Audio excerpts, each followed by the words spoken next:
பாஜக அரசு தங்களுக்கு வேண்டாத எதிர்க்கட்சி தலைவர்கள், இல்ல ஜர்னலிஸ்ட், இல்ல பொதுமக்கள் மீது சகட்டு மேனிக்கு சென்ட்ரல் ஏஜென்சிஸ், என்ஐஏ போன்ற ஏஜென்சிஸ பயன்படுத்தி ஊப்பா சட்டத்தின் கீழ் வழக்கு பதிவு செஞ்சு அவங்களுக்கு ஜாமீனும் குடுக்காம வருஷக்கணக்கா அலக்கழிச்சுட்டு வர விஷயம் நாட்டுல இருக்கிற எல்லாருக்குமே தெரியும். இது ஒரு கட்டத்தை தாண்டி இன்னைக்கு உச்சநீதிமன்றம் பொறுமையை இழந்து ஒன்றிய அரசுக்கு ஒரு உத்தரவை பிறப்பித்திருக்கிறது. அதாவது ஊப்பா சட்டத்தின் கீழ் நீங்க வழக்கு பதிவு செஞ்சிருக்கீங்க இல்லையா? இதெல்லாம் விசாரிக்கிறதுக்கு உடனே ஒரு சிறப்பு நீதிமன்றத்துக்கு ஏற்பாடு பண்ணுங்க.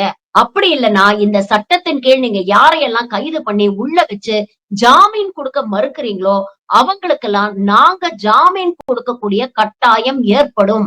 அப்படின்னு ஒரு வார்னிங்கும் குடுத்திருக்கு உச்சநீதிமன்றம். ஒரு சிறப்பு நீதிமன்றம் அமைச்சு இதெல்லாம் விரைவில் விசாரித்து ஒரு முடிவு கட்டுங்க அப்படின்னு ஒன்றிய பாஜக அரசுக்கு உத்தரவு போட்டிருக்கு. உமர் காலித் போன்ற எத்தனையோ பேர் வருஷக்கணக்கா இந்த ஊப்பா சட்டத்தின் கீழ் ஜாமீன் கூட வழங்கப்படாம உள்ள விசாரணை கைதிகளா உட்கார்ந்திருக்கிறாங்க. உச்ச நீதிமன்றத்தின் இந்த உத்தரவுனால அவங்களுக்கெல்லாம் ஒரு நல்ல விடிவு காலம் பிறக்கும் அப்படின்னு எதிர்பார்க்கலாம்.